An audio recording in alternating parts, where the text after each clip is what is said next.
काही खंता वाटत असेल तर त्याचं चिंतन केल्यानंतर पापाच्या राशीच्या राशी जळून जातील.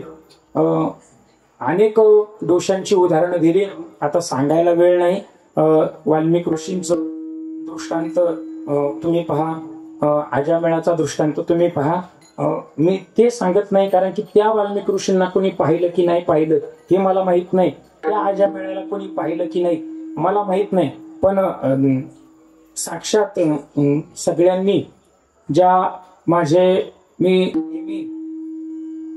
माझ्या आदरस्थान मानतो आपल्या भागातलं गुरुनाम गुरु 108 श्री श्री स्वामी मोहनानंद गिरीजी महाराज यांच्या सानिध्यात वाल्या कोळी झाला. आमचे गुरुवर्य गुरुनाम गुरु वाळके बाबा, त्या वाळके बाबांना सगळ्यांनी पाहिलं असेल. तुम्ही बाबांना जाऊन विचारा, बाबा गमतीनं सांगतात. वेळेश्वराला ज्यावेळी आम्ही बाबांकडे जातो बाबा नेहमी सांगतात की त्या स्वामींच्या संगतीत राहून मी वाल्यापेक्षाही बेकार होतो, माझा वाल्मिकी झाला, वाल्याचा वाल्मिकी. तर एवढी त्या संत महात्म्यांमध्ये ताकद असते.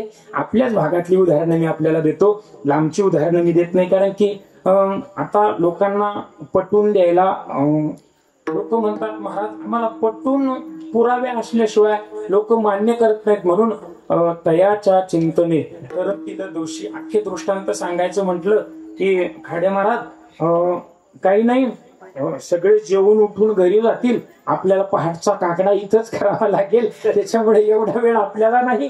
कारण की शहाण्यानं निरोप यायच्या आत ताटी आवळायच्या आत ताटीवर जाऊन बसावं म्हणावं मला आवळून द्या.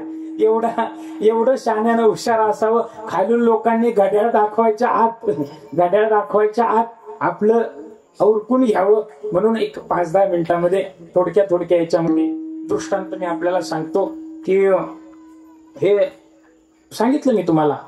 नामदेव बाबा वाळके स्वामींच्या संगतीत जाऊन वाल्याचे वाल्मिकी झाले. मग त्या वाल्मिकींना कोणी पाहिलं असू नाही तर नसू, तेवढी त्या संत महात्म्यांमध्ये त्यांच्या संगतीत राहिल्यानं त्यांच्या देहात वाणीत एवढी ताकद असते. नुसत्या त्यांच्या अंगाचा त्यांच्या शरीराचा जरी स्पर्श झाला, त्यांच्या वाणीतून एखादा शब्द जरी आपल्या कानावरती पडला तरी आपला उद्धार व्हायला वेळ लागत नाही. इथं एक उदाहरण आहे. मी अण्णांबरोबर बरेच दिवस कथा वाजवले बरं का महाराज. सुदामांनांच्या मी पखवाजावरती आरवी पिंपळगावला मी छोटा होतो, पहिला पखवाज वाजवायला त्यावेळी मी अण्णांची कथा, देवी भागवतांची कथा वाजवली मी अण्णांची. माऊली महाराज कुसूरकर मी त्यावेळी तिथे त्या ठिकाणी अण्णांची कथा वाजवली. म्हणजे आपल्या भागात अनेक महात्मे आहेत. मला कळालं खाडे महाराजांनी भरपूर त्याग केलाय. आधीच कसं होतं मला माहित नाही, पण ही सगळी त्यागवान निष्ठावान माणसं आहेत परमार्थातली. कारण की श्री तुकोबाराय म्हणतात मागे केले ते पाहू नका, पुढे जामीन आहे तुका माग.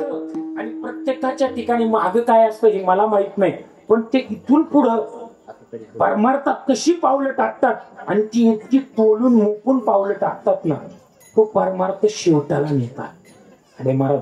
म्हणून तुम्ही मला तारीख दिली, 2 रुपये तुम्ही मला द्यावे याचा फारसा मी लालची नाही. कारण की खाडे महाराज सगळ्यांना माहितीये मी माझं कौतुक करत नाही. ही आषाढी तर ती आषाढी सारखंच चालू असतं, दिवसाला 2-2, 3-3 सारखंच चालू असतं. घोडेकर महाराजांना माहितीये. त्याच्यामुळे मी फारसा असा कोणाचा स्तुतीप्रिय माणूस नाही. मला ती खोटी स्तुती करायला आवडत नाही. मला सांगतात सगळे म्हणून, कारण की तुमचा माझा काही जास्त परिचय नाही. तुमचा माझा आता एवढ्यात कुठंतरी या परिसरात मी यायला लागलो, म्हणून तुमची काय खोटी स्तुती करून मला काय करायचं. तुमची खोटी स्तुती करायची, मग त्या स्तुतीनं तुम्ही मला 1000 रुपये वाढचा, त्या 1000 रुपयाला मी काय बंगला बांधणार आहे का? नाही. पण वस्तुस्थिती माणसांना निर्माण करावी, सांगावी. म्हणून संत महात्म्यांच्या संगतीत राहिल्यानंतर अनेक फायदे ते श्री तुकोबारायांनी एका चरणात सांगितले.